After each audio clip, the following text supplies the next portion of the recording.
திருமாந்துறையிலேருந்து லப்பகுடிகாட்டுக்கு போகிற வழியில் தாங்க இந்த அழகான ஒரு மரம் வந்து இருக்குது.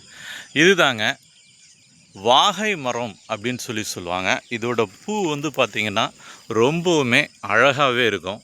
பச்சை பசேர்னு இவ்வளோ பெரிய காட்டு மரம் போல் வளர்ந்துருக்கக்கூடிய இந்த மரத்தில் தான் இந்த அழகான வாகைப்பூ வந்து பூத்துருக்கு.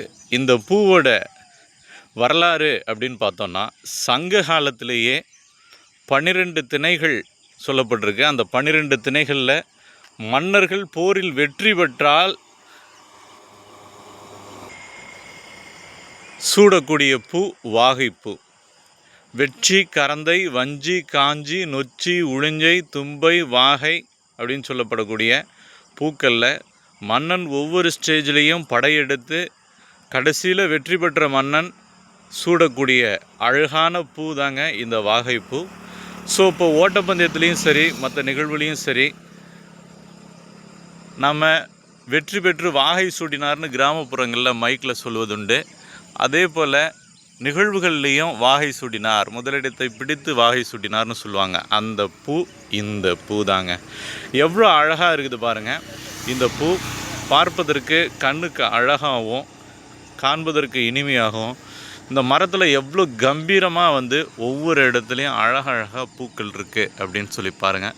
இது திருமாந்துறையிலேருந்து பெரம்பலூர் மாவட்டத்தில் திருமாந்துறையிலேருந்து லப்பகுடிகாடு போகிற வழியில் ரோட்டு ஓரமாகவே இருக்குங்க. இந்த பூவோட வரலாறு ரொம்ப ரொம்ப சுவாரஸ்யமானது. மன்னர்கள் அந்த காலத்தில் சூடிய பூ, மகிழ்ச்சிக்கு உரிய பூ. இந்த மரத்தை வந்து எங்கள் பகுதியில் வந்து தூங்கு மூஞ்சி மரம் அப்படின்னு சொல்லுவாங்க. தூங்கு மூஞ்சி மரம் அப்படின்னு ஏன் சொன்னாங்க, எதுக்கு சொன்னாங்க அப்படின்னு தெரியல. வாகை மரம் அப்படிங்கிறதுக்கான பெயர் தெரியாமல் கூட இருந்திருக்கலாம் அப்படின்னு சொல்லி நான் நினைக்கிறேன். ஆனால் இந்த மரத்துக்கு கீழே வெயில் காலங்களில் நல்ல குளுன்னு அழகான காற்று வீசும். அதில் அமைதியாக படுத்து தூங்கினோன்னா அவ்வளோ தூக்கம் வரும். எவ்வளோ பெரிய காற்று அடித்தாலும் அசையவே அசையாது.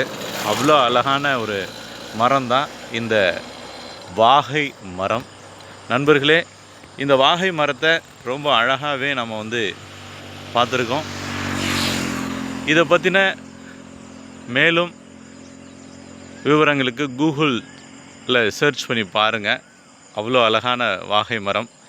சரி, இந்த வீடியோ வந்து இன்றைக்கி போதும்னு நினைக்கிறேன். இதே போல் வேறு ஏதாவது வரலாற்று சிறப்புமிக்க மரமோ செடியோ இதை பற்றின தகவல்களோடு நான் அடுத்த வீடியோவில் சந்திக்கிறேன். இப்படிக்கு உங்கள் பேராசிரியர், தமிழ் பேராசிரியர் கோ. பெரியசாமி. நன்றி.